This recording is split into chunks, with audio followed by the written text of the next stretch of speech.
The summer of 1883 baked the Red Willow Valley until the very air seemed to crackle. In the town of Sage Hollow, the wind was a restless thing, a devil that delighted in scooping up the fine red soil and spinning it into dust devils that danced down the single wide street. The dust settled on everything, on the sweat-slicked flanks of horses tied to hitching posts, on the brims of hats pulled low over weary eyes, and in the back of a man's throat, a constant gritty reminder of thirst, from the low rise overlooking town. Eli McKenna watched one such dust devil wobble and die against the wall of Patterson's Mercantile. He sat his gray gelding with the kind of stillness that comes from a deep and abiding weariness. A man of 30 who felt twice that age. His face, carved by sun and wind, was a mask of stoicism, but his eyes, the color of a stormy sky, held a shadow that had not lifted in 2 years, not since the fire. Not since his younger brother, Thomas, was taken by the smoke and flames that consumed their main barn. Eli turned the gelding back toward the Circle M, his family's ranch. The ride home was a silent communion with the land, a landscape as bruised and unforgiving as his own memory. The cottonwoods along the creek were brittle, their leaves yellowed before their time. The grass in the pastures was the color of old straw. He rode not to the new barn, a fine structure of fresh pine that still smelled of sawdust and sweat, but to the house he knew what awaited him. His mother, Dorothy McKenna, was standing on the porch, a ramrod-straight figure in a severe black dress. Her hair was pulled back so tightly it seemed to stretch the skin over her cheekbones. She did not waste time with greetings. "Lydia Cartwright's father sent a wire," she said, her voice as crisp as a dead leaf. "They will be arriving on the 15th of September, all the way from Boston. I trust you will have the decency to be here. Eli. And to be civil." Eli swung down from his horse, the leather of his saddle creaking in protest.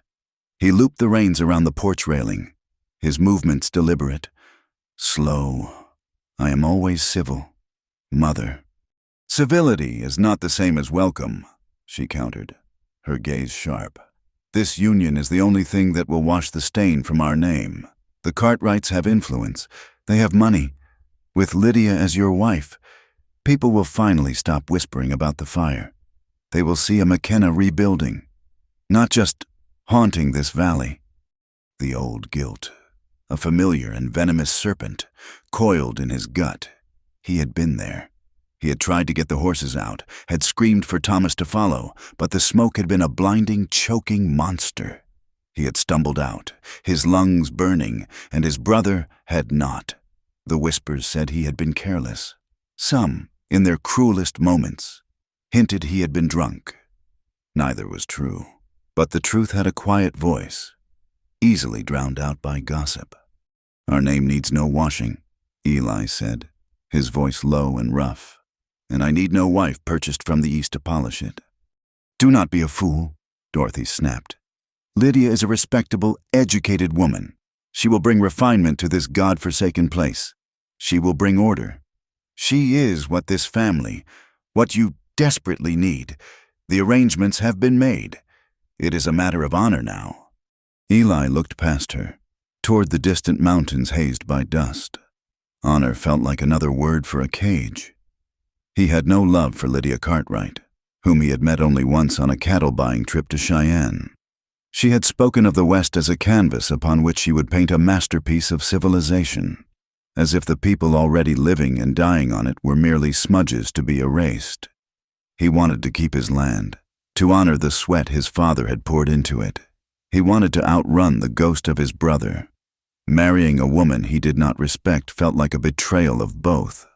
He said nothing more, just walked past his mother into the cool darkness of the house.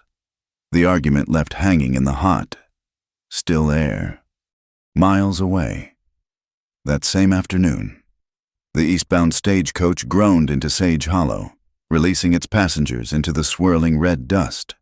Among them was Abigail Green, a young woman from Missouri whose entire worldly possessions were contained in a single worn carpet bag. She clutched its handle with white knuckles, her other hand holding a letter. The paper softened and creased from countless readings. Her heart hammered against her ribs, a frantic bird beating against a cage of hope and fear. This was it, the start of her new life. She stepped down onto the warped planks of the boardwalk, pulling her bonnet tighter against the wind. The town was rougher than she had imagined. The buildings raw timber and false fronts. Men in dusty clothes stopped to stare as she passed, their eyes lingering with a frankness that made her skin prickle. She ignored them, her gaze fixed on the sign for Patterson's Mercantile. The letter had instructed her to ask there for Mr. Jake Morrison, a foreman at the Triple J Ranch who had promised her passage, a home, and marriage. Mr. Patterson was a portly man with a fringe of gray hair and eyes that had seen every kind of hope and desperation walk through his door. He was measuring out beans for a customer when Abigail approached the counter. "Excuse me, sir," she said, her voice barely a whisper. "I am looking for Mr. Jake Morrison, from the Triple J Ranch."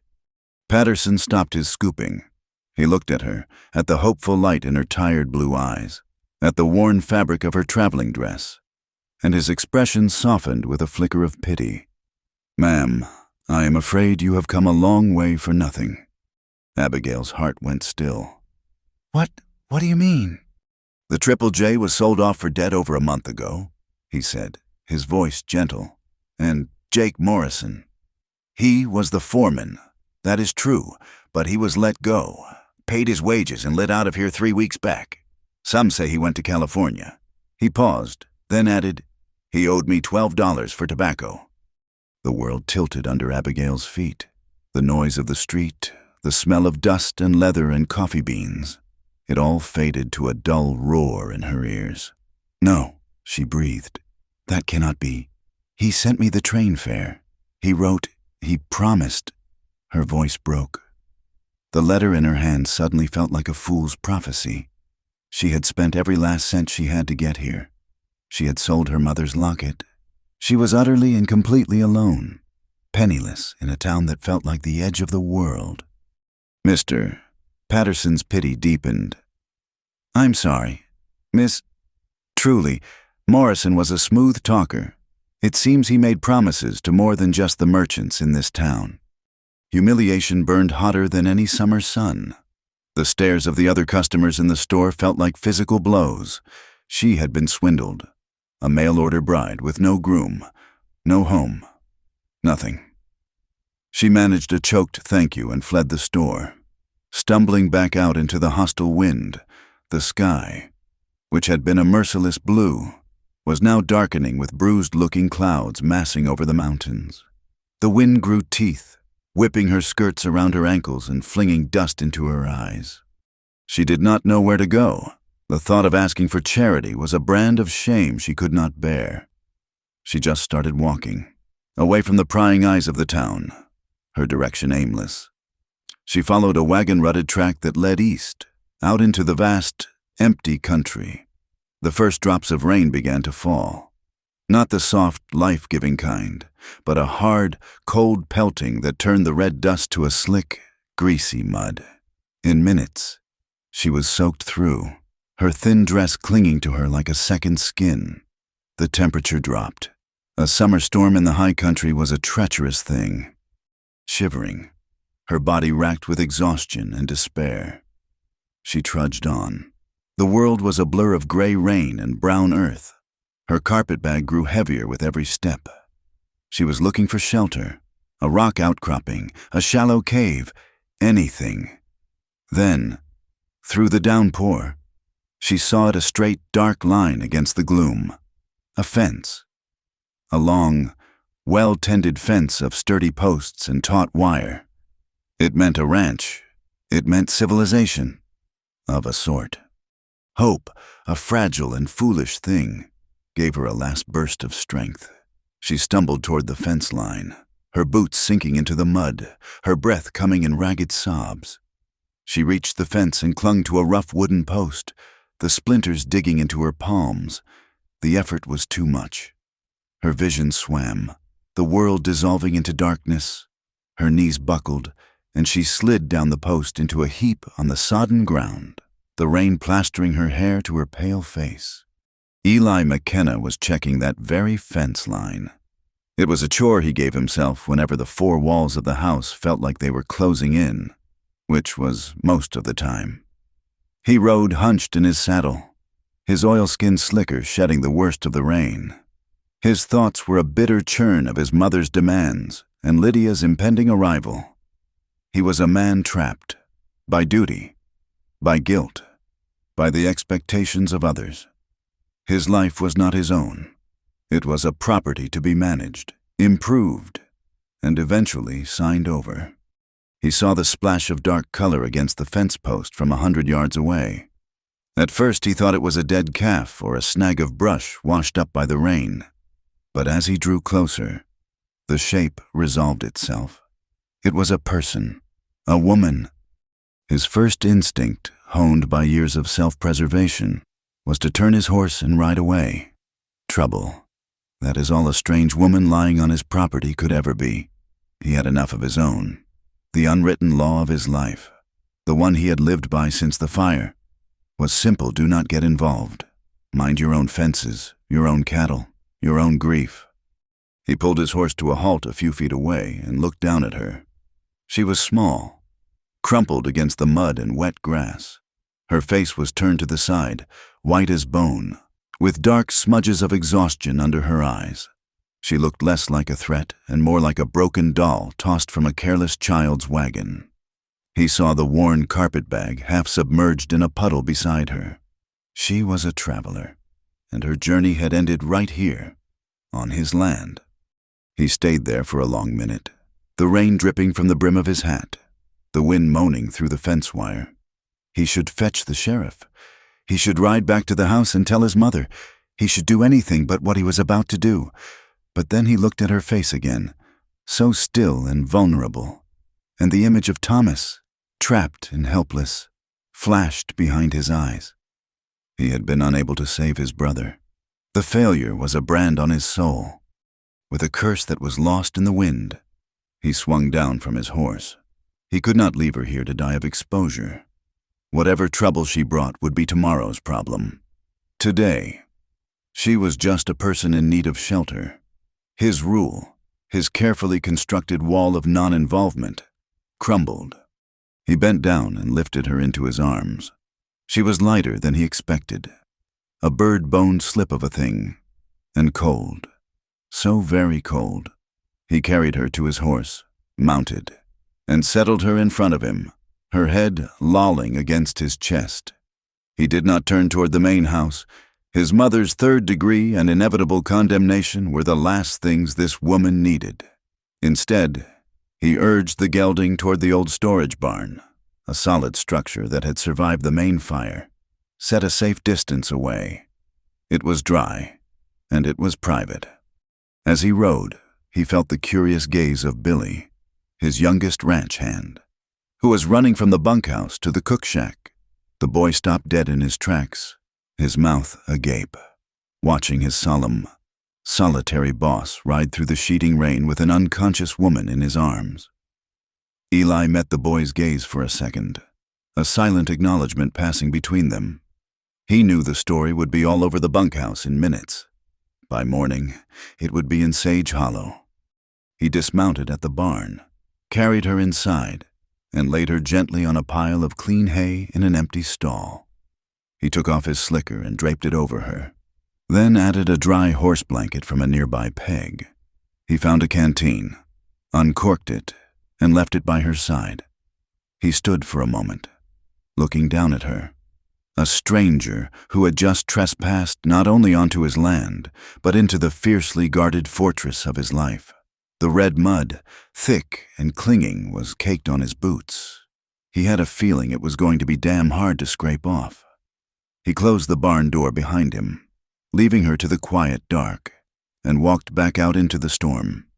Abigail Green awoke to the scent of old hay and rain-dampened earth. A coarse wool blanket, smelling faintly of horse, was tucked around her.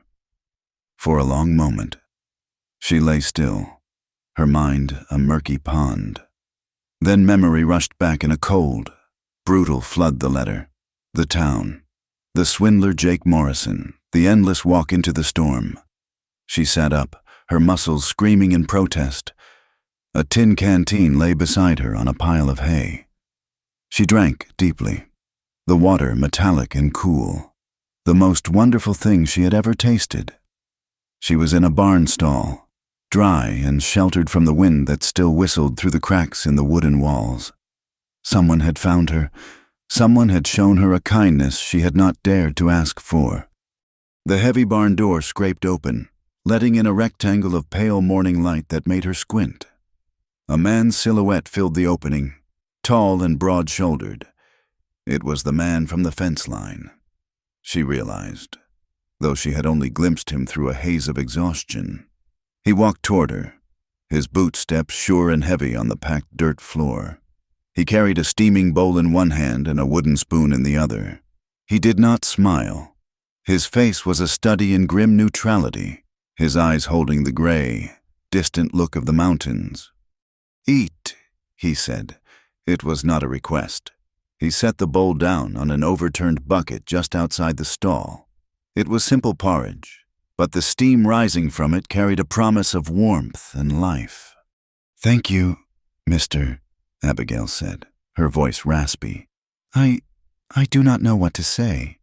"Do not say anything," he replied, his tone flat. "Just eat. When you are done, you can stack the empty feed sacks in the corner. You can earn your keep until you are strong enough to move on." He turned and walked out without another word, leaving her alone in the quiet gloom. The message was clear: this was charity. But it was not a gift. It was a transaction. He was providing food and shelter. She would provide labor. The arrangement suited Abigail perfectly. It allowed her to keep the one thing Jake Morrison had not been able to steal: her pride. She ate the porridge slowly, savoring every warm, nourishing spoonful. It was the best meal of her life. Afterward, though her body ached, she found the stack of dusty burlap sacks and began to fold and pile them with meticulous care. This small corner of a stranger's barn was her entire world now, and she would tend to it as if it were a kingdom. For 3 days, this was their routine. In the morning, Eli McKenna would appear with porridge. In the afternoon, he would bring a piece of bread and a slice of cheese. He never stayed. He would assign her a small task sweeping the central aisle, cleaning a set of leather harnesses with saddle soap, or pulling weeds from the patch of ground behind the barn. He spoke only when necessary, his words clipped and practical. Yet, there was a quiet consideration in his actions. The blankets he provided were clean, the food was plain but plentiful, and he never made her feel watched or judged. He was a wall of a man, and for the time being, Abigail was grateful for the shelter that wall provided. She learned his name from the ranch hands, whose voices drifted into the barn on the dry wind. She learned of his mother, the formidable Dorothy McKenna, and of his brother, Thomas, lost to a fire. She heard them talk about the Circle M, about the drought, and about the impending arrival of some fancy lady from back east, the old vaquero, Miguel, and the young hand. Billy sometimes nodded to her from a distance, their expressions a mixture of curiosity and pity. The ranch cook, a grizzled man they called Cookie, once caught Eli leaving her midday meal. "You set that bread down real gentle, boss," Cookie had observed, a sly twinkle in his eye. "Put the bowl of porridge close. The heart gets closer. That is what they say." Eli had just grunted and walked away, but Abigail, hidden in the shadows of the barn, felt a blush creep up her neck. On the 4th day, the fragile peace of her refuge was shattered.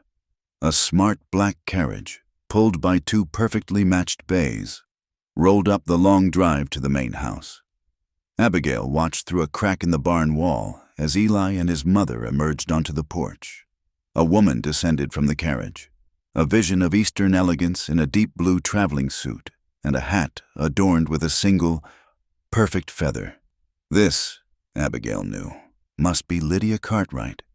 Later that afternoon, Lydia, escorted by a stiffly silent Eli, made a tour of the ranch, Her high-heeled boots were entirely unsuited for the dusty ground, and she held a lace parasol to protect her porcelain skin from the Wyoming sun she clearly disdained. She spoke in a clear, carrying voice, pointing out areas for improvement. A flower garden here, a coat of white paint there, a proper croquet lawn where the dusty paddock now stood. Her tour eventually brought her to the storage barn.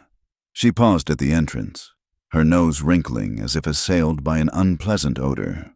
Good heavens, Eli, what is this dreary old building for? Storage, Eli said, his voice tight. Lydia's sharp eyes scanned the interior and settled on Abigail, who was standing by the tack wall. A piece of leather she was mending held frozen in her hands. Lydia's lips curved into a small, cruel smile. I see, she said, her voice dripping with condescension, loud enough for Billy and Miguel, who were nearby, to hear perfectly. You store all manner of stray things in here. Do you not? One must be so careful. Barns can attract such vermin. It is a matter of hygiene. You understand. The insult, so public and deliberate, struck Abigail like a physical blow. She saw Eli's jaw clench, a muscle twitching in his cheek. He looked at Lydia, and for a second, the cold neutrality in his eyes was replaced by a flash of actual fire. But he said nothing. He simply took Lydia's elbow and steered her away. His silence a louder condemnation than any shout. His mother, who had been watching from a distance, gave a small, almost imperceptible nod of approval toward Lydia. In that moment, Abigail understood she was not just an inconvenience. She was a threat to a carefully constructed future. The next morning, Eli's demeanor had changed. The wall was still there, but there was a new tension in it, a rigid set to his shoulders. We are going to town, he announced, setting her porridge down with more force than usual. There is no work for you here. We will find you a position in Sage Hollow. Abigail's heart sank.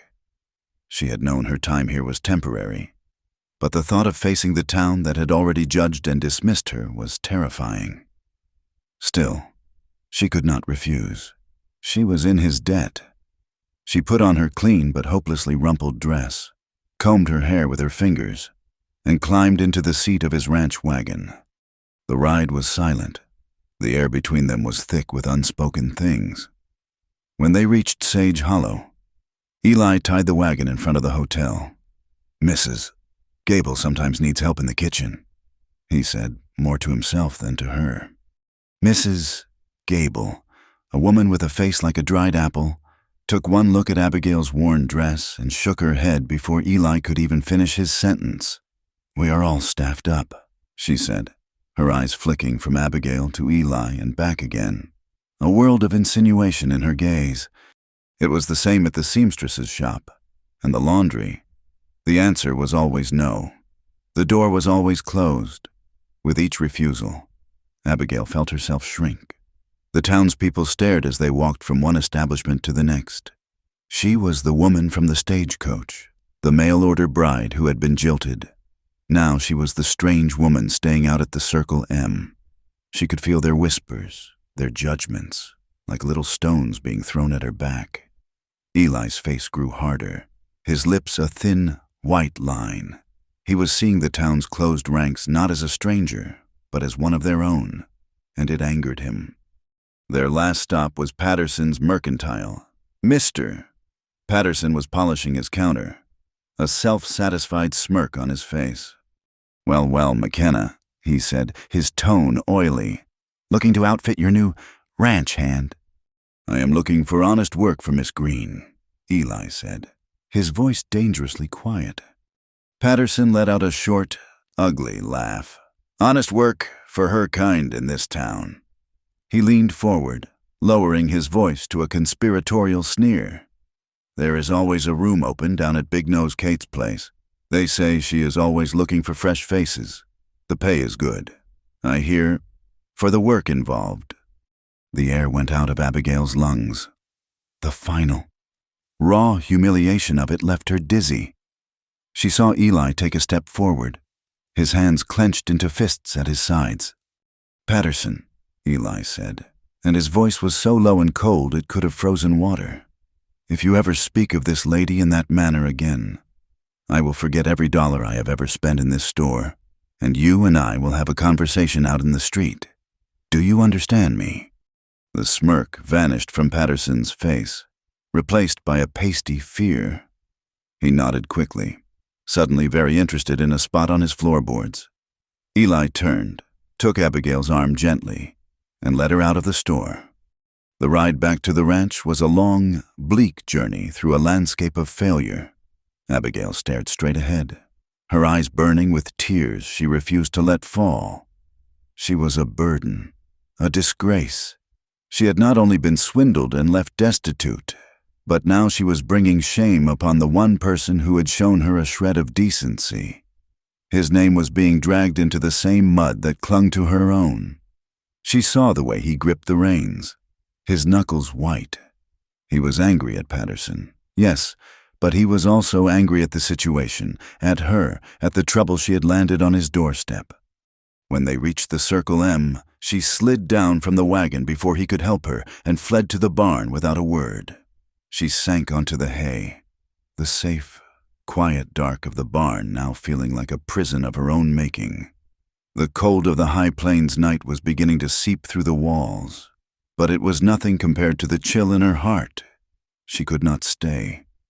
She could not be the vermin in his barn, the source of scandal that would ruin his arranged, respectable future. He had tried to help her, and in return, she had only made his life harder. As darkness fell, she watched the warm, yellow light bloom in the kitchen window of the main house. It was a beacon of warmth, of family, of belonging, a world she could never be a part of.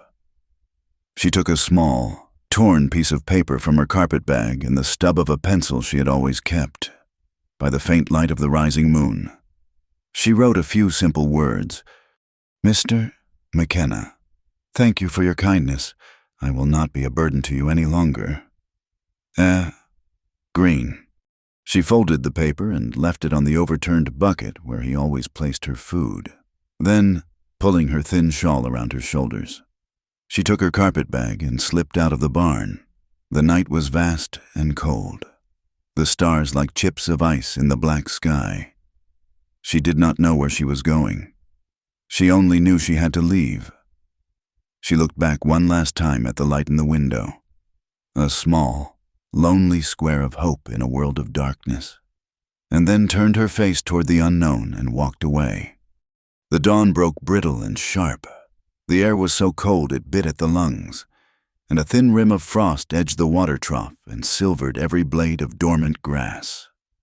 When Eli McKenna pushed open the heavy barn door, the cold followed him in, a silent, predatory thing. He walked toward the stall where she slept, carrying the usual bowl of hot porridge, his boots crunching on the frozen earth. The stall was empty. For a moment, he simply stood there, the steam from the bowl rising like a ghost in the frigid air. The blankets were folded neatly on the hay. The canteen was empty beside them. Then his eyes fell on the overturned bucket. A small, folded piece of paper sat in the center. He put the porridge down and picked it up. His fingers, numb with cold, fumbled with the note. The pencil marks were faint, the handwriting neat but hurried. "Mr. McKenna, thank you for your kindness. I will not be a burden to you any longer. Green." He crushed the paper in his fist. A fool, a proud, stubborn fool. To walk out into a night like this. The temperature had plummeted after the storm passed. A sudden, vicious drop that could kill a man, let alone a half-starved woman with nothing but a thin shawl for warmth. A raw, unfamiliar anger surged through him. It was an anger directed at her pride, at the town that had cornered her, and most of all, at himself for letting it happen. He did not hesitate. He strode to the tack room, threw his saddle onto his gray gelding, his movements swift and economical. He did not bother going to the house for his heaviest coat. There was no time. Within minutes, He was mounted and riding toward the eastern fence line, his eyes scanning the frosted ground. He found her tracks near the post where he had first seen her, the small, desperate prints of her worn-out shoes, already beginning to fade under a fresh dusting of wind-blown ice crystals. They led away from the ranch, heading not toward the town but deeper into the open, unforgiving country. She was trying to disappear. He urged the gelding into a steady lope, his gaze fixed on the faint trail. He was a tracker, taught by his father and by Miguel. He could read the story in the land, and the story these tracks told was one of staggering exhaustion. The prints were uneven, the stride short and faltering. She had stumbled more than once. The sun was a pale, useless disk in the eastern sky, offering no warmth, only a harsh light that glinted off the ice. The air was full of shimmering frost, a frozen fog that clung to the ground and limited visibility. He pulled his collar up, his breath pluming in front of him. He rode for what felt like an eternity, the silence broken only by the rhythmic crunch of his horse's hooves and the low moan of the wind. The tracks were growing fainter, harder to distinguish from the patterns of the frost. He almost lost them twice.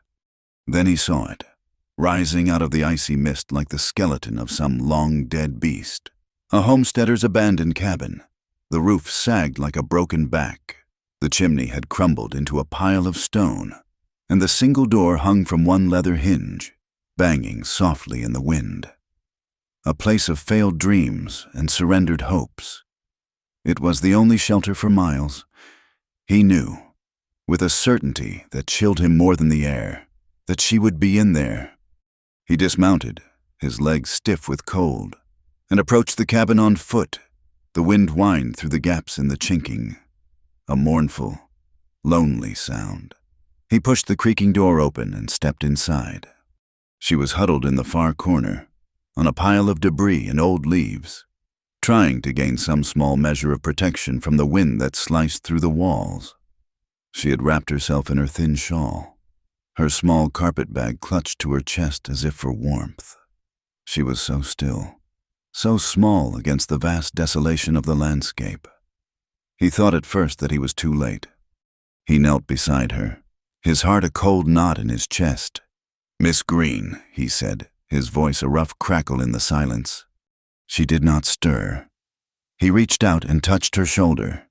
She was rigid, her body as cold as the frozen earth beneath her. But then he saw it, a faint, shallow flutter of breath against the wool of her shawl. She was alive, barely, working quickly. He unbuttoned his heavy sheepskin coat. It was not his warmest, but it would have to do. He gently lifted her, her body feeling unnervingly light in his arms, and wrapped the coat around her small frame.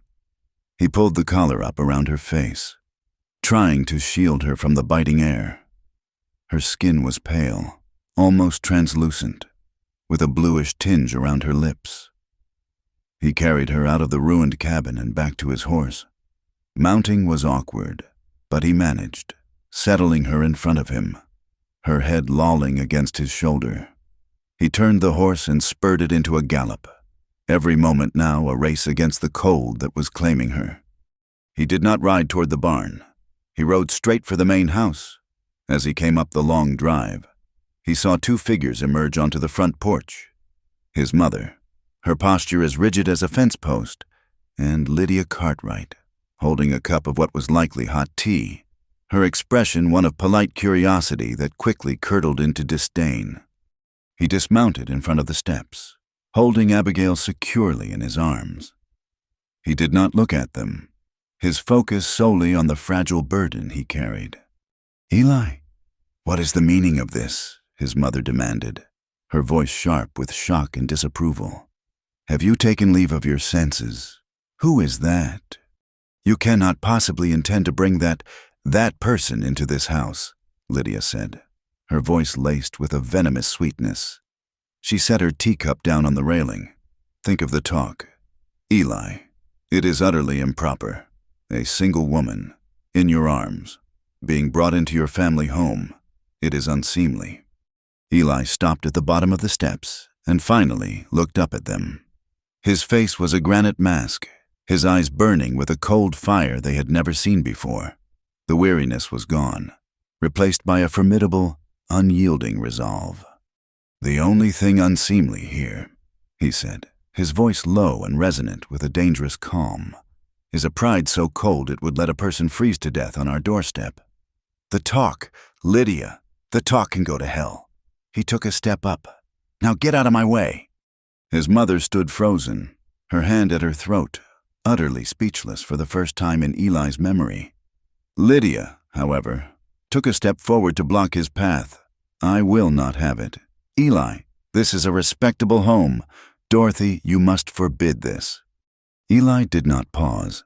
He simply walked forward, forcing Lydia to either move or be moved. She sidestepped hastily, a flush of fury on her pale cheeks. He mounted the rest of the steps and pushed through the front door into the warmth of the house, leaving the two women standing in the cold, their propriety in tatters around them. He did not take her to the guest room near the front, the one kept pristine for important visitors. He carried her down the hall to the small south-facing bedroom at the back of the house. It was a simple room, with a sturdy pine bed and a single window that caught the morning sun. It was warm, and it was quiet. He laid her gently on the bed, pulling the thick quilts up to her chin. He knelt beside the cold fireplace, and with kindling and wood from the hall box, he quickly built a fire. The flames caught, crackling to life, throwing a warm, dancing light across the room. He went to the kitchen, ignoring the shocked stare of the cook, and returned with a bowl of warm water and a cloth. He sat on the edge of the bed and gently began to chafe her frozen hands. The skin waxy and white, he worked in silence, his touch surprisingly gentle, slowly, patiently, bringing life back to her frozen limbs. Her eyelids fluttered. A soft, barely audible moan escaped her lips. He stayed there as the fire grew, filling the room with a dry, enveloping warmth. The frost on the inside of the window pane began to melt, running in small rivulets down the glass. Through the clearing pane, he could see the vast, indifferent landscape, and beyond it, the town of Sage Hollow. He could already hear the whispers starting up, fueled by men like Jack Henley, the town gambler who traded in stories as much as cards. He knew what they would say, that the reclusive Eli McKenna had finally brought his fancy woman home, that the poor mail-order bride had successfully snared the master of the Circle M. He did not care. All that mattered was the small, fragile flicker of life in the woman lying in the bed. He had made a choice out on the frozen plains, a choice he had reaffirmed on the front porch. He had drawn a new fence line, not with posts and wire, but with a single, defiant act. When he was certain she was breathing more easily, her skin losing its deathly pallor, he stood up. He walked to the door, but he did not leave. He pulled a simple wooden chair from the hallway, placed it just outside her room, and sat down. He would wait. He would stand guard. He had brought the storm into his own home, and he would face the consequences. He sat there, a silent protector in the quiet hall, as the sun climbed higher in the cold Wyoming sky. A fragile truce held the Circle M in its grip. For 10 days, Abigail Green regained her strength in the small south bedroom, a quiet island in a sea of silent hostility. Dorothy McKenna moved through the house like a black-clad ghost, her disapproval a palpable force, speaking to Abigail only through her son. Lydia Cartwright was a constant, smiling visitor, her conversations with Dorothy always ceasing the moment Abigail entered a room, their shared glances communicating more than words ever could. Eli was a bulwark of quiet constancy. He said little, but his presence was a shield. He made sure a tray of food was brought to her room, that the fire was always laid, and that Lydia was never left alone with her, but Abigail felt like a prisoner, indebted and useless. The mending of her single dress was finished, and idleness was a torment that frayed her nerves raw. She needed to feel the dignity of her own labor, She needed fabric, thread, a way to start earning her keep in the world again.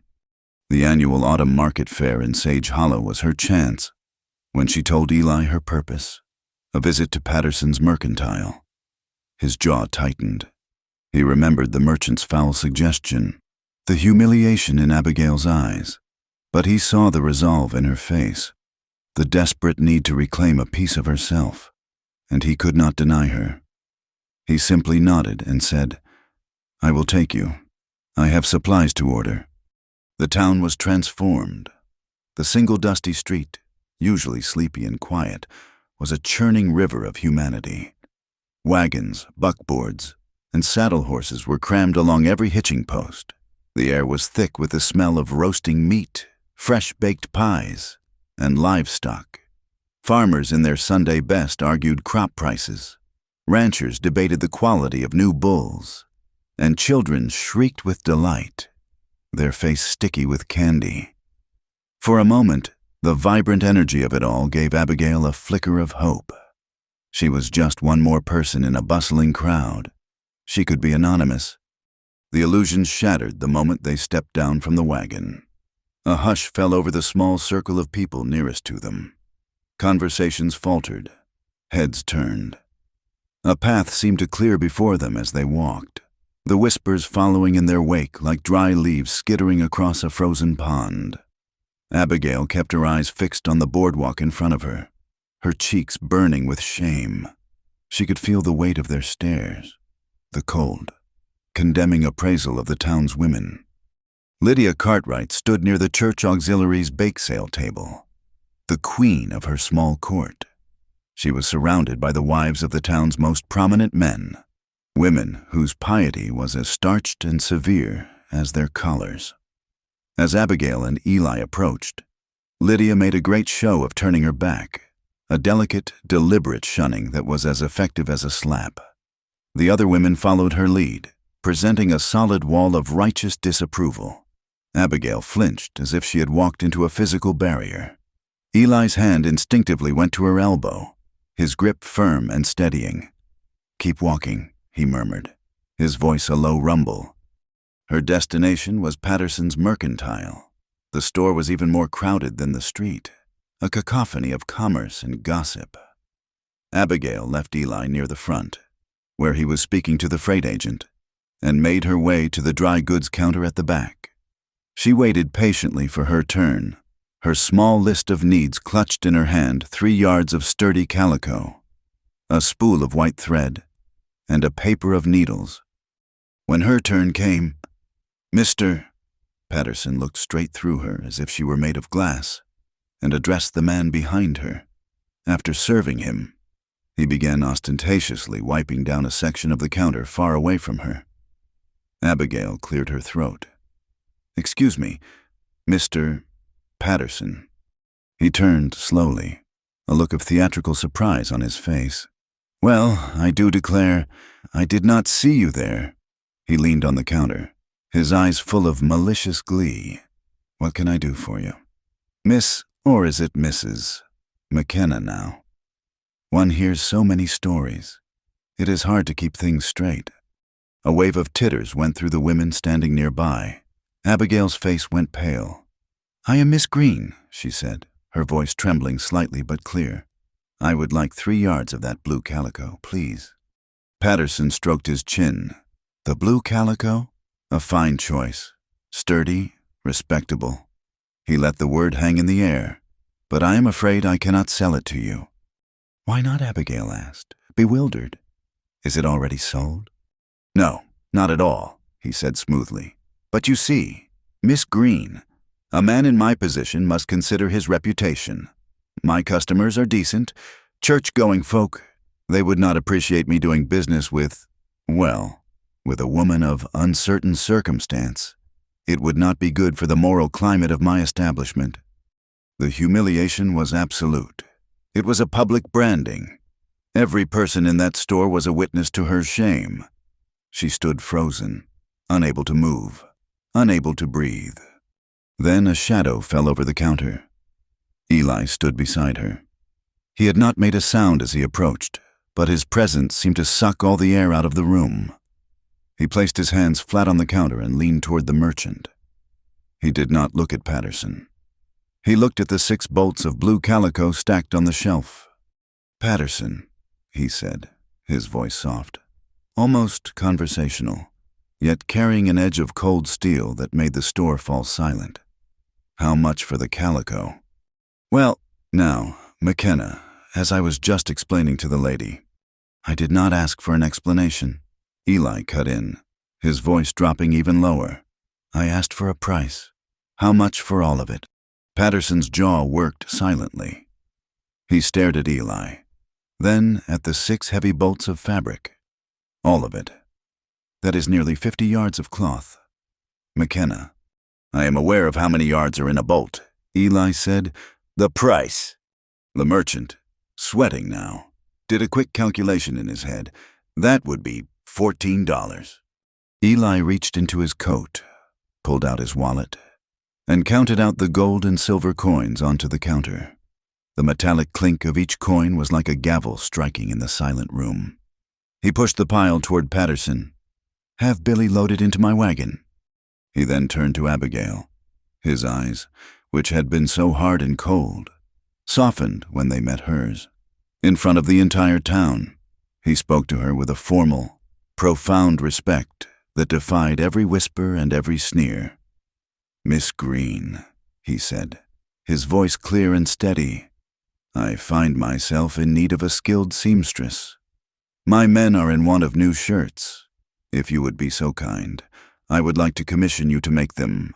I will pay you a fair wage for your labor." "Of course." Abigail could only stare at him, her heart hammering against her ribs. He was not just defending her. He was restoring her. He was giving her back a name, a skill, a purpose. In the face of their scorn, he had offered her honor.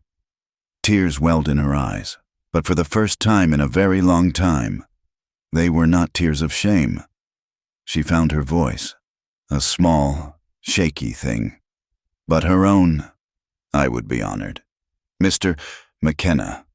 He nodded once, then gently guided her out of the store, leaving behind a room full of stunned silence, a flustered merchant, and a furiously glaring Lydia Cartwright. That night, a different kind of justice was served. Miguel and Billy rode into town to collect the last of the ranch's supplies.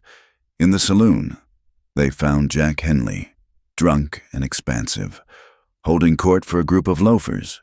He was spinning a lurid tale about the goings-on at the Circle M, each retelling more embellished than the last. Miguel, whose face was a roadmap of 60 years of patient wisdom, did not throw a punch. He listened for a few minutes. Then he and Billy quietly slipped out and found the county sheriff enjoying a late supper at the hotel. Henley was arrested for public drunkenness and disturbing the peace, his credibility dissolving in a puddle of cheap whiskey. There was no brawl, no vigilante retribution, just the quiet, efficient turning of the law. But Dorothy McKenna was not a woman to be deterred by a public spectacle or the arrest of a town drunk. She saw Eli's public defense of Abigail not as an act of honor, but as a direct act of rebellion against her. Her plans for the family's restoration, for the respectable union with the Cartwrights, were turning to dust.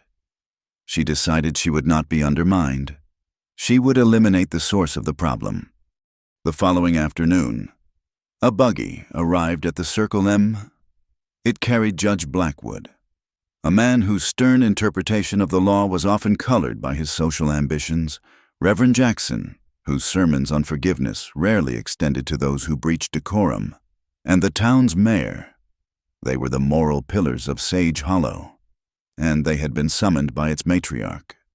They assembled in the formal parlor, a room that smelled of beeswax and disuse. Abigail and Eli were summoned to stand before them like defendants. Lydia was also present, seated beside Dorothy, a look of grim satisfaction on her face.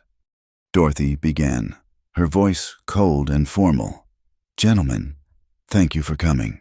We are faced with a most delicate and unfortunate situation. This young woman, Abigail Green, arrived in our community under the pretense of a marriage contract. That contract was fraudulent. She now resides here, under this roof, an unmarried woman under the protection of my unmarried son, causing a grave public scandal and endangering the reputation of this family." Judge Blackwood cleared his throat. "Miss Green, the town council has received a formal complaint. Your presence here is a disruption to the public order. You have no family, no visible means of support." "She has employment," Eli interjected, his voice like stone.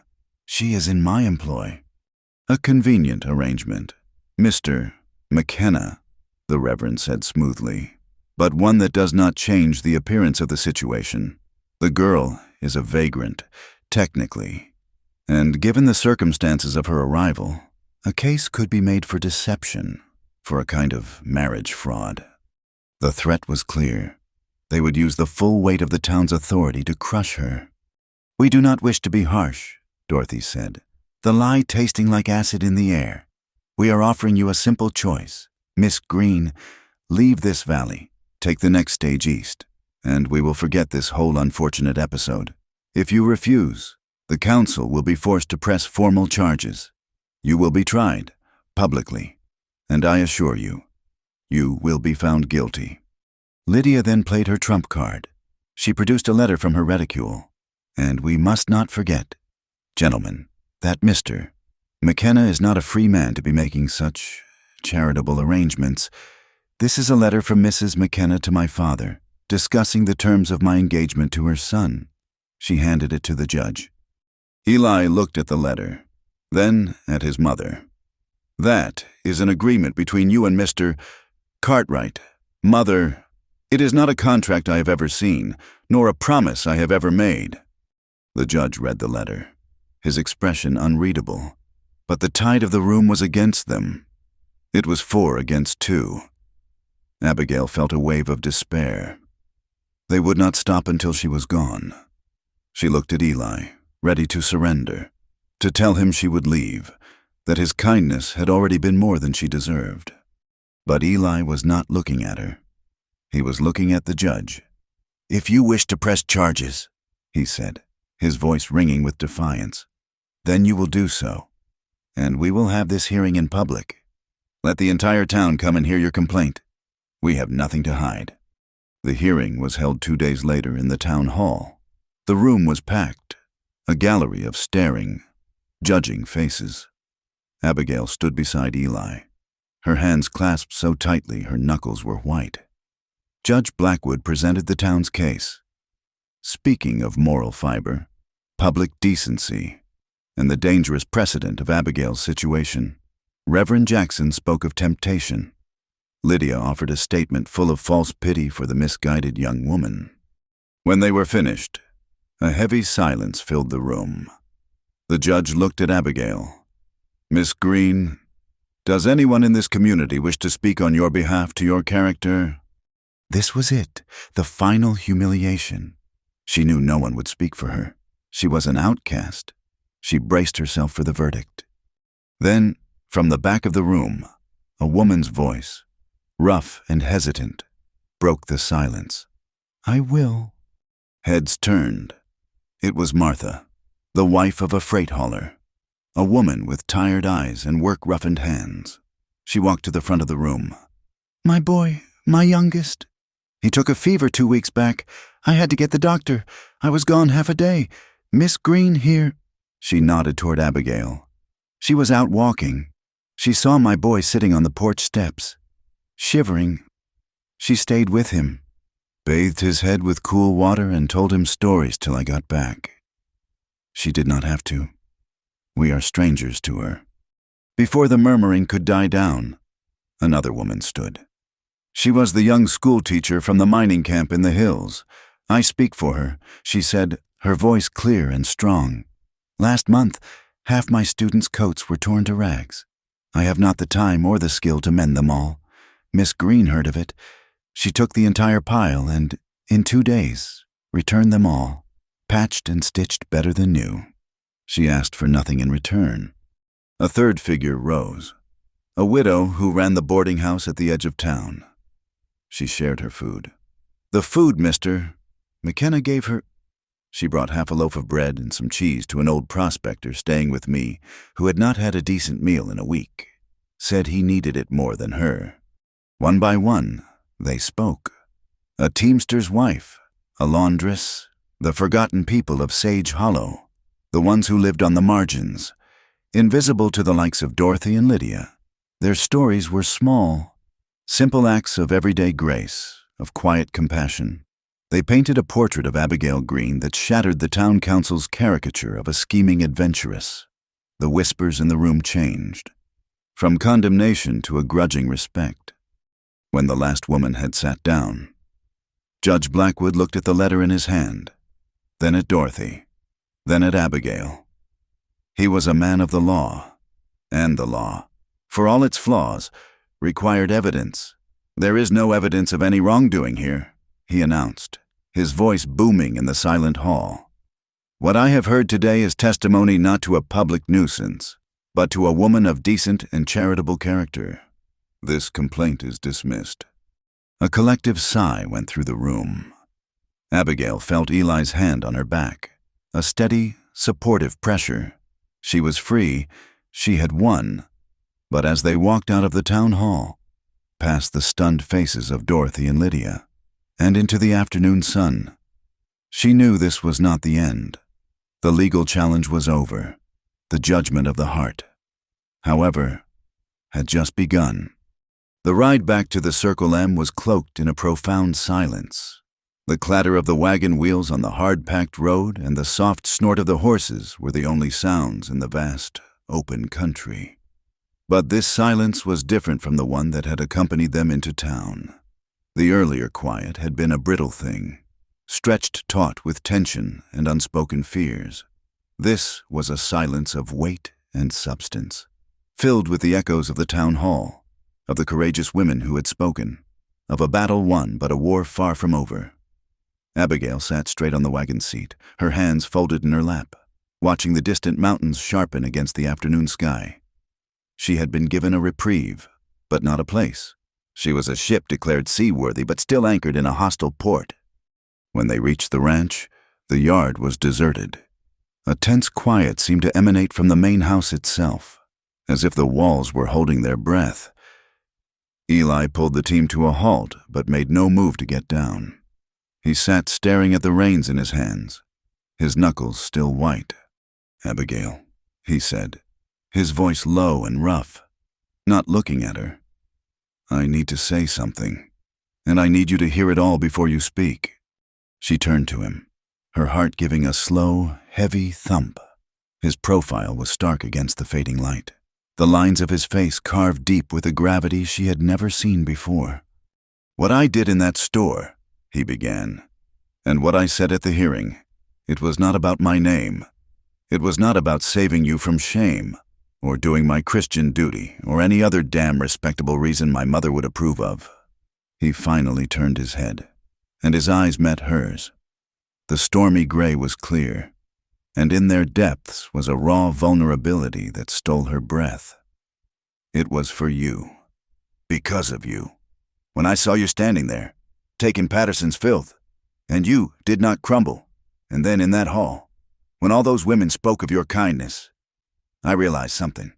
I have spent 2 years hiding from a ghost, living inside a prison I built for myself. I walled myself off from everything, and then you fell over my fence line. And you did not just bring trouble, you brought life. You brought a strength I had forgotten existed." He took a breath, the words coming harder now, as if he were pulling them up from a deep, unused well. "I have not said this word to a soul since I was a boy, but I feel it. For you, love. It is not a proposal of convenience. Abigail, it is not to save your honor. It is to save my own soul." Abigail stared at him, the world narrowing to the space between them. Every cynical thought, every fear that his kindness was born of pity, dissolved in the searing honesty of his gaze. He loved her. This quiet, wounded, honorable man loved her. And in that moment, she had to admit the truth to her own heart. The gratitude she felt for him had long ago deepened into something more. something that made her heart ache with a sweet, terrifying tenderness. "Eli," she whispered, her voice thick with unshed tears. "I know what they will say," he went on, his voice urgent. "That you trapped me, that you used this scandal to your advantage. And I know you. I know that pride of yours. But I am asking you to be my wife, to build a life with me, here, to face them all, together." A wild, soaring hope unfurled in her chest. A home, a partner, a future. It was everything she had ever dreamed of. But the whispers he spoke of were her own fears given voice. If she said yes now, she would forever be the jilted mail-order bride he had rescued. Her new name would be a shield, not a choice. Her pride, the only possession she had left, demanded more. "Yes," she said, and a look of profound relief washed over his face, but not yet. His expression clouded with confusion. "What do you mean?" "I will marry you, Eli McKenna," she said, her voice growing stronger, clearer. "I will be your wife with all my heart. But not tomorrow, not next week. We will wait. I need to stand on my own. I need to earn my place here, not as your charity case or the woman you saved, but as Abigail Green, the seamstress. When the whispers die down, when people see me for who I am, and not for the scandal they invented, then I will marry you. Then it will be a choice, not an escape." He studied her face, his gaze searching. He saw not rejection, but a fierce, unbending integrity that he was beginning to recognize as the very core of her being. He saw a partner, not a dependent. A slow smile, a true and genuine smile that reached his eyes and transformed his stern face, spread across his lips. "All right, Abigail Green," he said, his voice soft with wonder and respect. "We will do it your way." The weeks that followed were a quiet revolution. Abigail set up a sewing corner in her small room, the rhythmic snick of her scissors and the whir of her needle filling the silent end of the house. The bolts of blue calico were transformed into sturdy work shirts for Miguel, Billy, and the other hands. She kept a meticulous ledger, noting her hours and the cost of her materials. Every Saturday, Eli would review the book and pay her a fair wage, the exchange formal and businesslike, yet underscored with a deep, private understanding. It was their first rule they were partners. Her work had value, and it would be honored. Dorothy and Lydia treated the new arrangement with icy disdain. They saw an engagement of indefinite length as a social absurdity, a temporary setback to be endured. They did not understand that the truce was over. A new government was being formed right under their roof. Eli and Abigail established other rules in their quiet conversations. They agreed to speak plainly about the gossip that still filtered back to the ranch, to face it with truth and a united front rather than letting it fester in silence. One evening, Eli told her he had heard that Patterson was now telling people Eli had been forced into the engagement to avoid a lawsuit. They looked at each other, and instead of anger, they shared a moment of weary amusement. The town would believe what it wanted to believe. Their truth was their own. One blustery evening, the wind howled around the corners of the house, rattling the window frames and moaning in the chimney. A storm was moving in from the north. Dorothy and Lydia, unable to bear another evening of strained silence, had taken the carriage to visit a neighboring ranch, intending to stay the night. For the first time, Eli and Abigail were truly alone in the house. After a simple supper, they sat before the great stone fireplace in the main room. The fire crackled and spat, throwing dancing shadows on the log walls and the dark, heavy furniture. Outside, the world was a black, roaring chaos. Inside, there was only the warmth of the fire and the quiet comfort of each other's presence. They sat for a long time, not speaking, simply watching the flames. The silence was easy now, a shared space rather than an empty one. Eli reached over and took her hand. His was large and calloused, engulfing hers completely. His touch was gentle, a question. She answered by twining her fingers with his. He shifted closer on the hearthrug, turning to face her. The firelight played across his features, softening the hard lines, warming the gray of his eyes. He leaned in and kissed her. It was a soft, tender kiss, full of all the words they had not yet said. When he pulled back, he searched her eyes, and what he saw there made him lean in again, this time with more certainty. The kiss deepened, and a slow, spreading warmth bloomed deep inside her, a warmth that had nothing to do with the fire. His free hand came up to cup her jaw, his thumb stroking her cheek. Then his hand slid down her neck, over her collarbone, and came to rest near the high collar of her dress. It was a natural, innocent gesture, an exploration of this new and wondrous territory between them. But for Abigail, it was a trespass into a place fortified by fear. The touch, as gentle as it was, ignited the old terror, the fear that this was the price, that her body was the final payment for the roof over her head, the food she ate, the safety he provided. She could not help it. She stiffened, a barely perceptible tightening of her muscles, and pulled back ever so slightly. "Don't touch me there," she whispered, the words so quiet they were nearly lost in the crackle of the fire. Her voice was not angry or accusatory, only filled with a deep and desperate vulnerability. Eli froze. He withdrew his hand immediately, as if the fabric of her dress had burned him.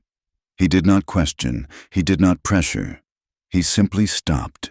He looked at her, truly looked at her, and in the flickering firelight, he saw the shadow of fear in her eyes.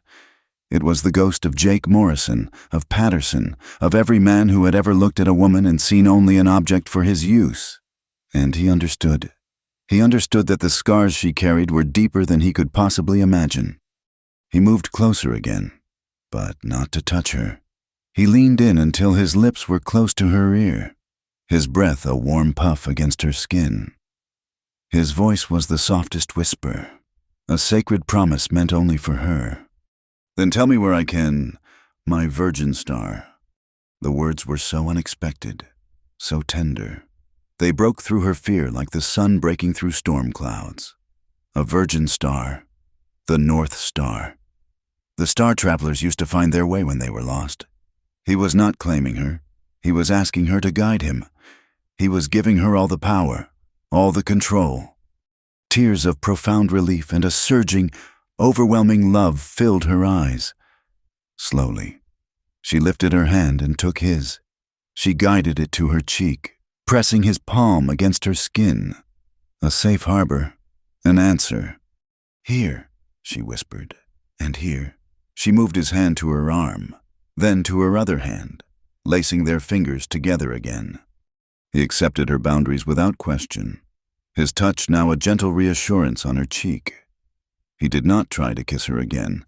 Instead, he simply shifted his weight, allowing her to lean against his shoulder.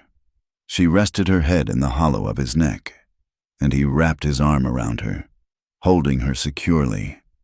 They sat that way for a long time, two people finding their way in the dark, guided not by the passionate fires of hurried romance, but by the steady, constant light of a shared and sacred respect. The false autumn, a brief, golden reprieve, ended with the ferocity of a slammed door. Winter did not arrive. It attacked. It came in on a wind that had a new voice, a high, keening shriek that stripped the last stubborn leaves from the cottonwoods and scoured the valley with a sandpapery chill. The sky, for days a placid, forget-me-not blue, turned the color of a fresh bruise, low and heavy and menacing. The cattle grew restless, their lowing carrying a new note of anxiety. Eli McKenna read the signs in the sky and the land, and his face was grim. The main herd was still in the high summer pasture, miles from the sheltered canyon where they wintered. To leave them there was to condemn them to starvation or freezing. He had to bring them down. Now. The work was brutal, a desperate race against the coming storm. For 2 days and a night, he, Miguel, and Billy lived in the saddle, pushing the recalcitrant herd through the draws and down the long slopes. The first snowflakes began to fall, not the gentle, drifting kind, but hard, stinging pellets driven by the relentless wind. The world dissolved into a maelstrom of white. The snow blinded them. The wind stole their breath and numbed their hands to useless claws on the reins. They became ghosts in a world without landmarks, navigating by instinct and the feel of the land beneath their horses' hooves. Eli was everywhere, a tireless, driving force. He rode into the thick of the panicked herd to turn astray. He dismounted to haul a calf from a snowdrift. He was the last man to eat and the first to rise. He pushed himself beyond the limits of endurance, fueled by a grim determination to not lose a single head of cattle, to not fail again, to not let another part of his world burn or freeze while he stood by. They got the last of the herd into the canyon just as the full fury of the blizzard hit, a solid wall of white that erased the world. The ride back to the ranch was a blind, stumbling ordeal. When Eli finally slid from his saddle in the barn, he was covered in ice, his face a mask of frost, and a deep, racking cough had taken hold in his chest. He waved off Miguel's concern, attributing his exhaustion to the ride. But that night, the cough worsened, a dry, tearing sound that echoed through the quiet house. By morning, he was consumed by a fever that left him shivering uncontrollably beneath a mountain of quilts, his breath coming in shallow, rasping gasps. Abigail found him that way, his skin burning to the touch, his eyes glassy with delirium.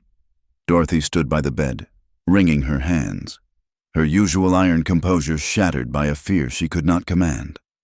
Lydia, who had been trapped at the ranch by the storm, hovered in the doorway, her face a mask of distaste and alarm.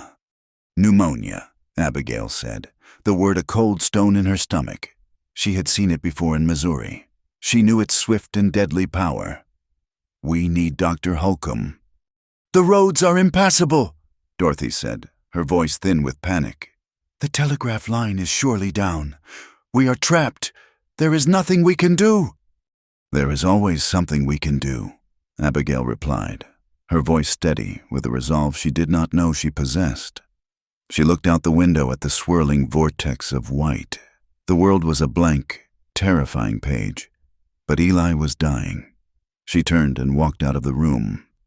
She went to the barn, where Miguel was tending to the horses. I need a horse. Miguel, she said, your best, the one that knows the snow. The old vaquero looked at her, then at the roaring blizzard outside, then back at her. His weathered face was a canvas of disbelief. Señorita, it is suicide. You will be lost in minutes. No one can ride in this. Eli will die if I do not, she said simply. There was no argument in her voice, only a statement of fact. Which horse? Miguel saw the unbending steel in her eyes, the same look he had seen in Eli's father years ago. He did not argue further. He saddled his own wiry buckskin, a veteran of 20 Wyoming winters. This is Monty, he said. Give him his head. He will find the road when you cannot.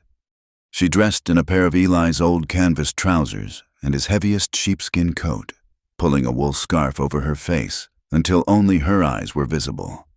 As she led Monty out of the barn, a figure emerged from the main house, bundled against the cold. It was Lydia. You are a fool, Lydia hissed, her voice barely audible over the roar of the wind. You will kill yourself. For what? For a man who will never truly be yours. Abigail did not answer. She swung into the saddle, a difficult task in the bulky coat, and leaned down toward the older woman. At least I'm trying to do something other than complain about the cold, she said, and urged Monty out into the white hell. The journey was a nightmare. The wind was a physical force, a giant hand that tried to rip her from the saddle. The snow was a blinding curtain, and within 50 feet of the barn, the entire ranch had vanished. She was alone in a world of roaring white. She gave Monte his head as Miguel had instructed, trusting the horse's instincts over her own. The cold was a living thing, a predator that gnawed at her, seeping through the heavy coat, turning her hands and feet into blocks of unfeeling ice, More than once, the horse stumbled in a deep drift, and she had to fight to stay in the saddle. She thought of Eli, of his quiet strength, of the promise in his eyes, and she held on. She lost all track of time. It could have been an hour or a day. At one point, she saw a faint, dark shape through the swirling snow, a line of fence. She followed it, and it led her to a small, nearly buried sod house. A man came out, his face wrapped in burlap. He pointed a mittened hand vaguely to the east. "The doctor's road is that way," he shouted over the wind. If you lived to find it, it was the first small crack in the town's wall of silence. She finally found the road, a faint depression in the endless white. And Monty followed it, when the lights of Sage Hollow finally appeared. Faint yellow smudges in the gloom. She was nearly frozen, slumped over the horse's neck, moving on sheer will alone. Dr. Holcomb, a practical, no-nonsense man with a kind, weary face, took one look at her and immediately took charge, while his wife plied her with hot broth and wrapped her frozen feet in warm blankets.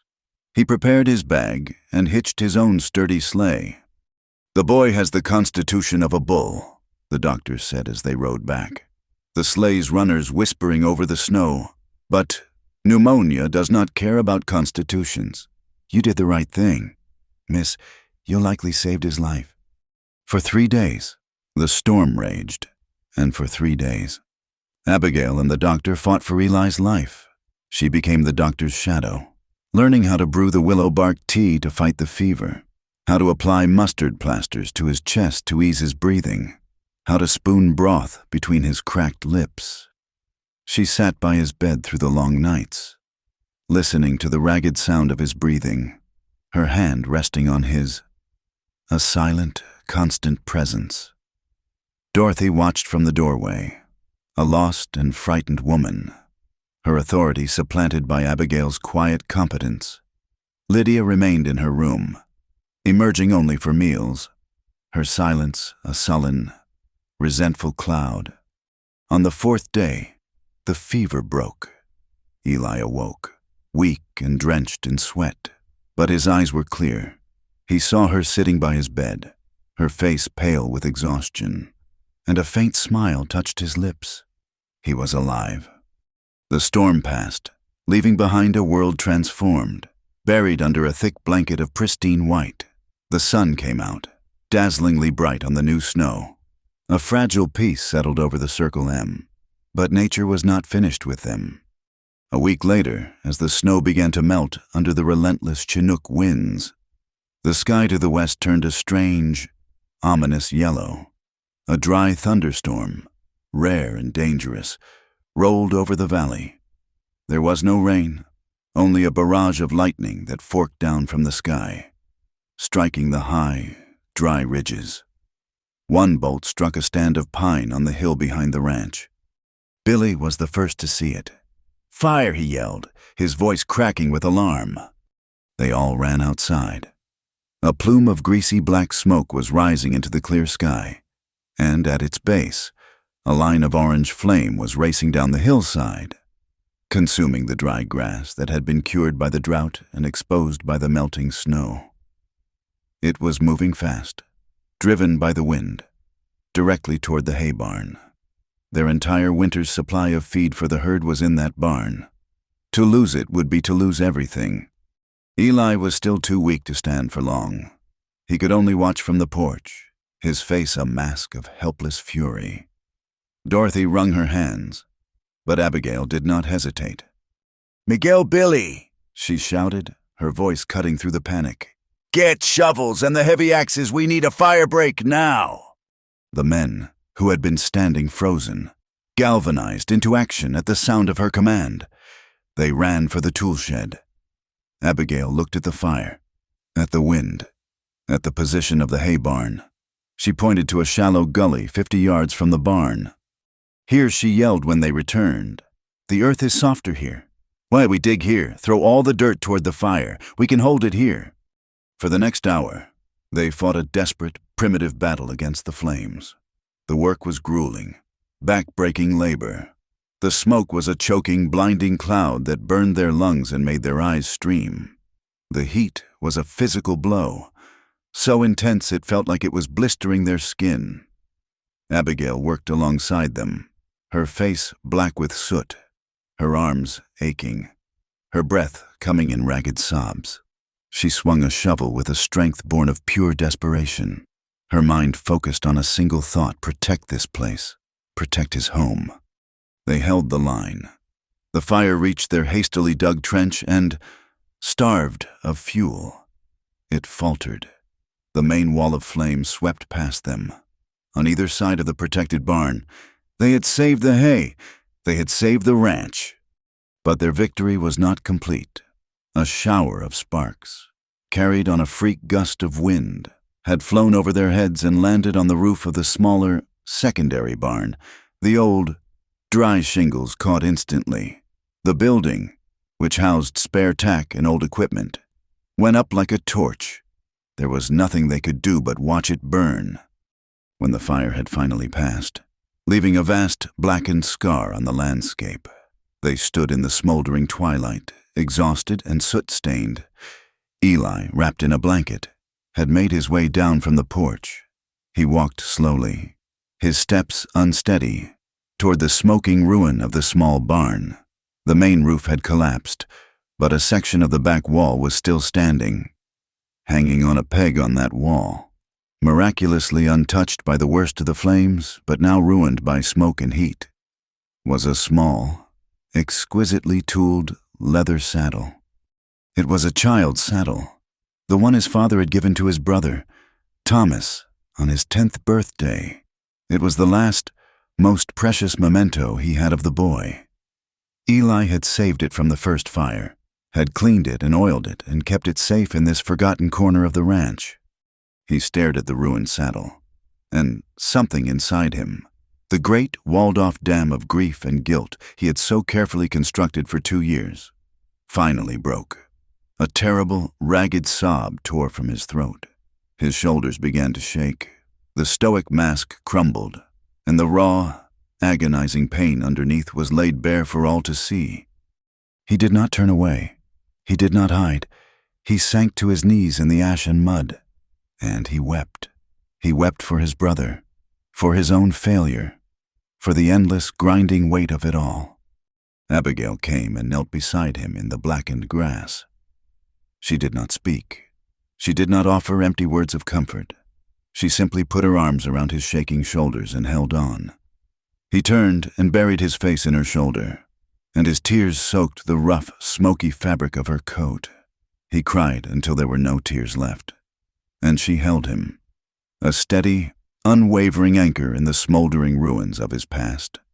The ash settled around them, a soft gray blanket on the wounded earth, and in the distance, a single star, bright and constant, appeared in the darkening sky. The scars on the land from the fire began to heal. Slowly, green shoots, tenacious and bright, pushed up through the blackened earth, a testament to the stubborn life that persisted in the valley. The scars on Eli McKenna healed more slowly, but they healed nonetheless.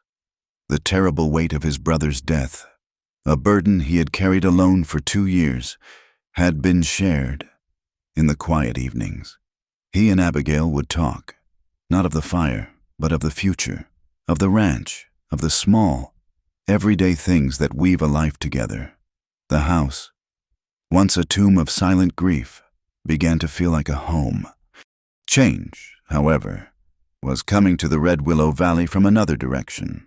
Surveyors appeared with their tripods and measuring chains, driving stakes into the ground.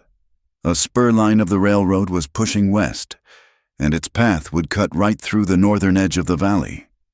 With the surveyors came the graders, rough men with loud voices and an unquenchable thirst, who set up a sprawling, transient camp of tents and lean-tos near Sage Hollow.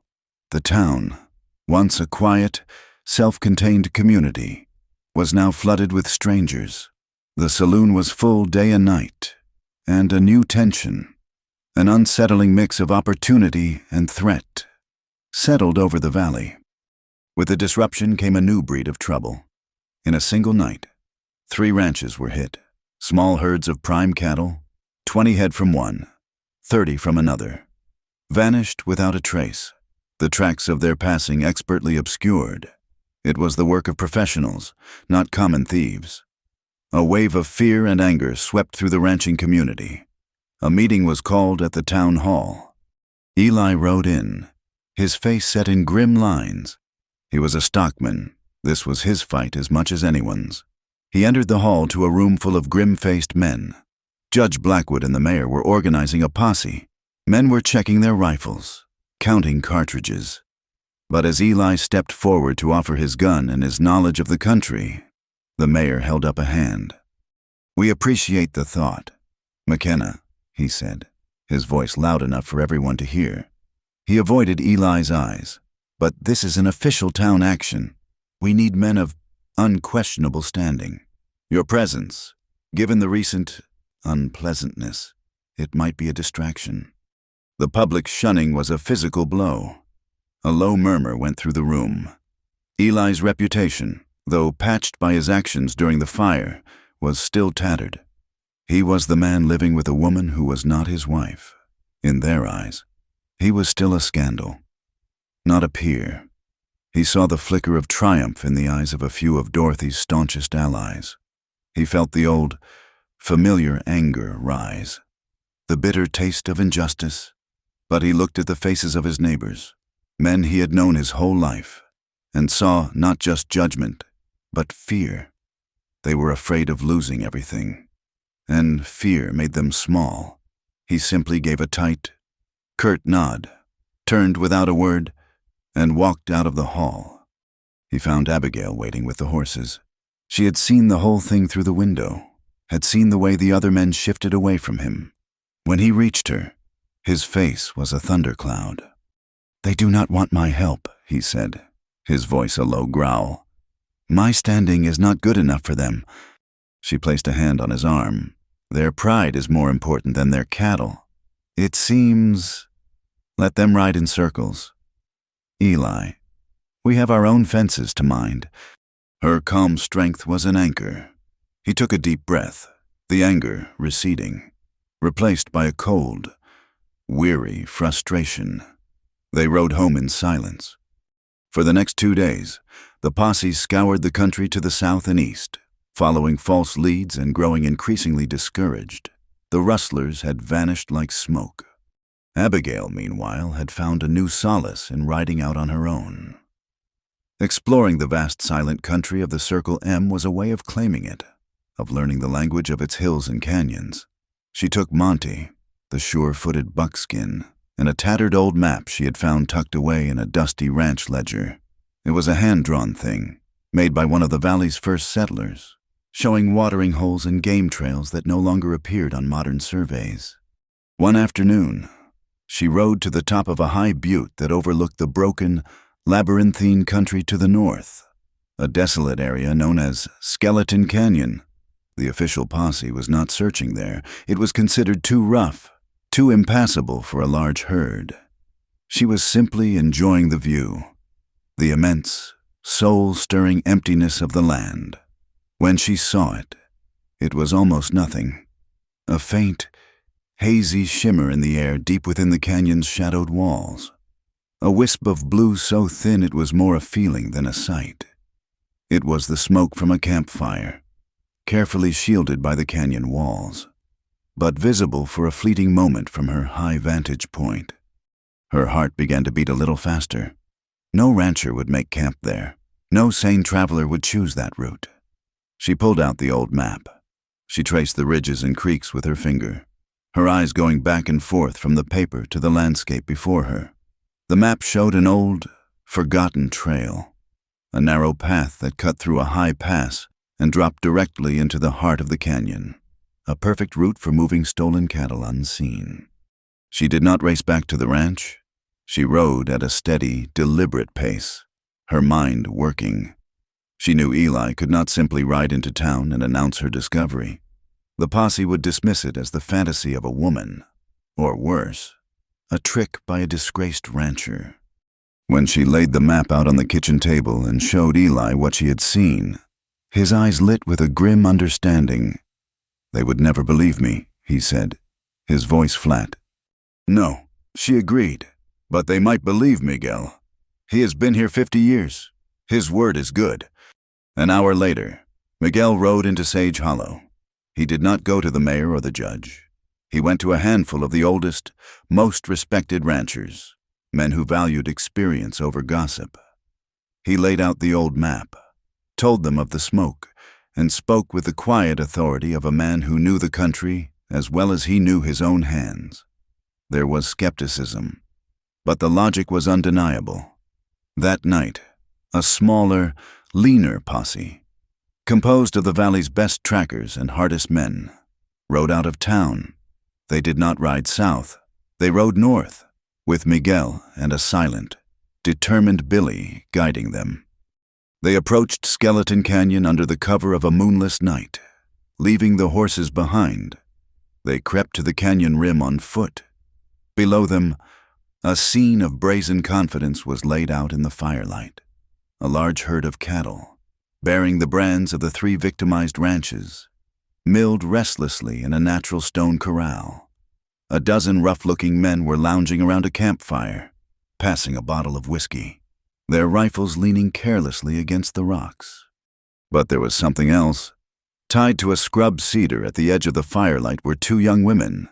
They were gaunt, their dresses torn, their faces smudged with dirt and streaked with tears.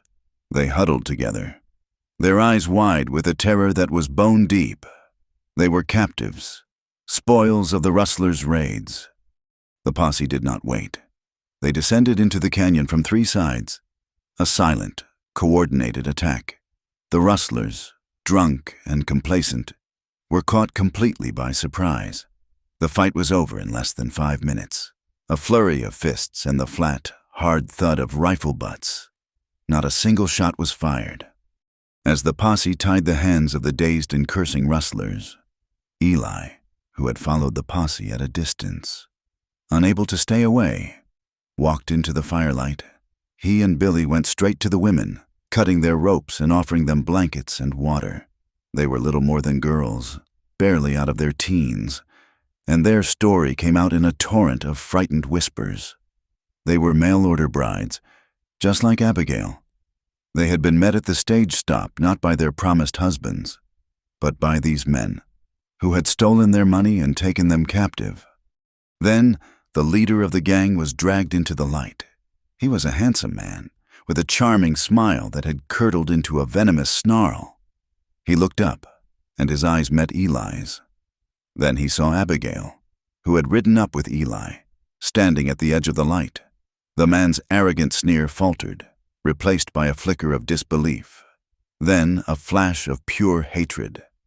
"Well, I will be," Jake Morrison spat, his voice dripping with venom. "Look what the cat dragged in. Come to see the man who taught you your first lesson about the West. Have you, sweetheart?" Abigail looked at the man who had stolen her future, who had left her for dead, who was the source of all her pain and humiliation. A cold, clean anger, utterly devoid of fear, settled in her heart. She did not say a word. She just looked at him, her gaze steady and unwavering, and in her eyes he saw not a victim, but a judge. The return to Sage Hollow was a spectacle. The victorious posse, the recovered cattle, the captured rustlers tied to their horses, and the 2 rescued women riding gently among them. The entire town turned out, their faces a mixture of awe and dawning shame. They saw the truth of the night's work, and they saw who had been responsible for it. In front of the sheriff's office, Jake Morrison was hauled from his horse. He stood there, bound and defeated, the object of the crowd's scorn. All eyes turned to Abigail. This was her moment of vindication. They expected tears, or curses, or a demand for vengeance. She stepped forward from the crowd, Eli at her side. She walked directly up to Jake Morrison until she was only a few feet from him. The crowd held its breath. "That man," she said, her voice clear and strong, carrying to every corner of the square, "is Jake Morrison. He is the man who sent me a ticket and a promise of marriage. He is the man who stole my money and left me stranded. A murmur went through the crowd. But I am not the only one. She turned and gestured to the two other women, who were being cared for by the doctor's wife. He did the same to them, and who knows how many others. This is not about my pride. This is about justice. She turned from Jake and faced the sheriff and the mayor. I do not want personal satisfaction, she said. I want a fair and public trial. I want him and his men to be held accountable for every cow they stole. And I want every dollar they have taken from every woman they have deceived to be returned. We want the law. Her words, so calm, so dignified, so focused on justice rather than revenge, fell on the crowd with the force of a revelation. They had seen her as a problem, a scandal, a threat to their orderly world, but now they saw her as a champion, a woman of unshakable moral courage. The next day, the Stockmen's Association held an emergency meeting. The first order of business was a motion, made by one of Eli's harshest critics, to formally apologize to Eli McKenna and to reinstate the Circle M's contract for winter feed, with a bonus for his part in the recovery. The vote was unanimous. That afternoon, Mr. Patterson walked all the way out to the Circle M, a journey he had never made before. He stood on the porch, his hat in his hands, and addressed himself not to Eli, but to Abigail. Miss Green, he said, his face flushed with an unfamiliar humility. I have come to say that your credit is good in my store, for whatever you may need, on the same terms as any rancher in this valley, fair terms. It was not an apology, but it was a surrender. It was an acknowledgement. She had a place now, not one that had been given to her, but one she had carved out for herself with courage and with grace. The town's long, cold war against her was over. She had won. Spring came to the Red Willow Valley not as a gentle guest, but as a joyful, boisterous conqueror. The snow receded, first from the south-facing slopes, then from the valley floor, lingering only in the deep. Shaded canyons like a stubborn memory. The meltwater swelled the creeks, their rushing sound a constant, cheerful murmur. The blackened scar on the hillside behind the ranch was the first place to show new life, a rash of impossibly vibrant green pushing up through the ash. The land was healing, and a slow, tentative healing was beginning in the hearts of its people as well. The talk in Sage Hollow had changed. The story of the capture at Skeleton Canyon, of Abigail's courage and Eli's quiet vindication, had become the new legend of the valley, eclipsing the old. Sour gossip, respect, once denied, was now grudgingly given. It was not a universal conversion. There were still those who looked at Abigail with suspicion, who saw Eli's impending marriage as a defeat. But the tide had turned. The whispers had lost their power. Their wedding day was in late May, when the wild roses bloomed in thick, fragrant tangles along the fence lines. There was no ceremony in the stuffy town church, no grand reception in the formal parlor. By their shared, unspoken agreement, they were married on the high hill that overlooked the Circle M, under the vast, open Wyoming sky. The guests were not the social elite of Sage Hollow. They were the people who had forged the couple's new reality.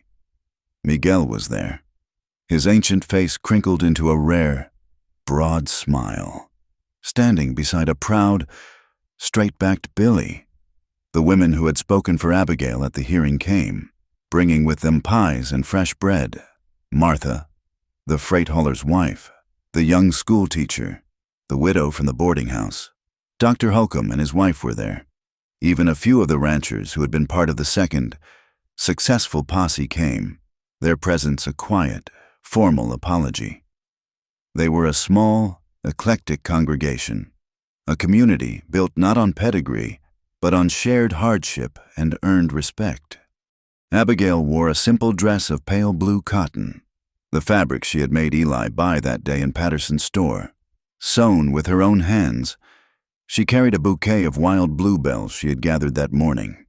As she stood beside Eli on the greening hilltop, with Reverend Jackson before them, she felt a profound sense of peace. This was her home, Not given, not taken, but earned. Eli looked at her, and the last of the shadows seemed to fall away from his eyes. The ghost of his brother was finally at rest. Not forgotten, but integrated into a life that was now moving toward the light. He saw not a woman he had rescued, but the woman who had rescued him, who had pulled him from the wreckage of his grief and taught him how to live again. Their vows were simple, their voices clear and steady on the warm, sage-scented wind. As the Reverend was pronouncing them man and wife, a lone rider appeared, coming up the long slope from the main house. It was Dorothy McKenna. She had not said whether she would attend, and a tense silence fell over the small gathering as she dismounted. She was dressed in her severe black silk, an emissary from a world of rigid rules and unforgiving judgments. She walked directly to Abigail, her face an unreadable mask. The guests held their breath. Dorothy did not speak of forgiveness. She did not offer congratulations. Her pride would not allow it. Instead, she opened a small, velvet-lined box she held in her hand. Inside, nestled on the faded fabric, was an old silver brooch, fashioned in the shape of a hawk, its tiny eyes made of polished river stones. It was not a beautiful piece, but it was ancient, heavy with the weight of generations. It had belonged to Eli's grandmother. "Every mistress of the Circle M has worn this," Dorothy said, her voice stiff, but without its usual icy edge. She took the brooch from the box and, with slightly trembling fingers, pinned it to the collar of Abigail's dress. It was not an apology. It was a transfer of power, an acknowledgement of a battle lost and a dynasty secured. It was her surrender. Abigail looked at her new mother-in-law, at the deep, lonely sadness in her eyes, and felt not triumph, but a wave of compassion. She simply said, "Thank you, Mother." The word hung in the air, a bridge across a chasm of bitterness. Dorothy gave a single, sharp nod, and then turned and walked back to her horse. Her duty done. In the weeks that followed, a new project took root at the Circle M. The two young women rescued from Skeleton Canyon had stayed on, finding a temporary, safe harbor in the main house. Their presence was a constant reminder to Eli and Abigail of how close Abigail had come to a similar fate, and of how many others were not so lucky. The idea grew between them in their evening talks, a natural extension of their own story.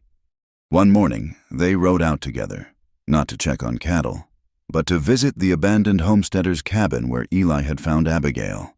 Half frozen and given up on hope, the ruin stood as it always had, a skeleton of failed dreams against the sky.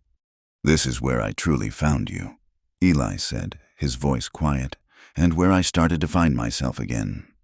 "It is a place of despair," Abigail said, looking at the sagging roof. "But it does not have to be." They bought the small, forgotten plot of land from the county for back taxes with their own hands, and with help from a grateful Billy, they began to rebuild it. It was a labor of love and of purpose. Eli, his strength fully returned, squared the foundation and put a new, sound roof on the structure, his hammer blows ringing out in the clear, silent air. Abigail, with the help of the two young women she was mentoring, chinked the walls with fresh mud and straw, planted a sprawling vegetable garden in the rich bottomland soil, and built a sturdy chicken coop. They were not just repairing a building, they were consecrating it. They painted a simple, hand-lettered sign and nailed it to the new gate post, Red Willow Haven. It was not a charity, it was a sanctuary, a place of transition. It became a short-term shelter for women who arrived in the West to find themselves deceived, abandoned, or escaping from situations of violence and despair. Abigail, using the money she had earned as a seamstress, bought 2 old sewing machines and began to teach the women a trade. Eli brought over a gentle milk cow and a dozen laying hens, and taught them the basics of animal husbandry. The school teacher from the mining camp rode down once a week to give lessons in reading and writing. It was a place for women to find their footing, to learn the skills of self-reliance, to heal. It was a place to turn despair into hope. The Circle M became an anchor in the valley in a way it had never been before. It was no longer just a powerful ranch. It was the heart of a growing, changing community. The railroad was coming, bringing with it taxes and fences and all the complications of a new world. There would be droughts in the future, and hard winters, and the endless, grinding work of the land. The challenges would not disappear, but the foundation they had built was strong, welded together not just by love, but by a shared commitment to justice and a stubborn, unwavering compassion. That night, after a long day of work at the Haven, Eli and Abigail stood on the porch of the main house. The sky was a vast, deep indigo, strewn with a profligate amount of stars. The air was cool and clean, carrying the scent of pine and damp earth. Eli slipped his arm around her shoulders, and she leaned her head against his chest. Her home, her harbor. They stood in comfortable silence, watching the constellations turn. She found the North Star, bright and constant, the same star she had looked to on her first, desperate night, her virgin star. He had called it. She smiled to herself. "The guidepost is not in the heavens," she whispered, her voice a soft murmur against the fabric of his shirt. "It is the person who knows to stop and ask, 'Where may I touch?' and with what respect." Eli held her closer, his heart full. He knew what she meant. Their love was not a wild, consuming fire, but a steady, guiding light. It was a haven. It was a home. And it was enough. Thank you so much for listening to our story tonight. We would love for you to comment where you are listening from so we can all connect and share our thoughts. And please remember to subscribe to our channel Wild West Night. Like the video. And support us further by pressing the hype button so this story can be heard by more people.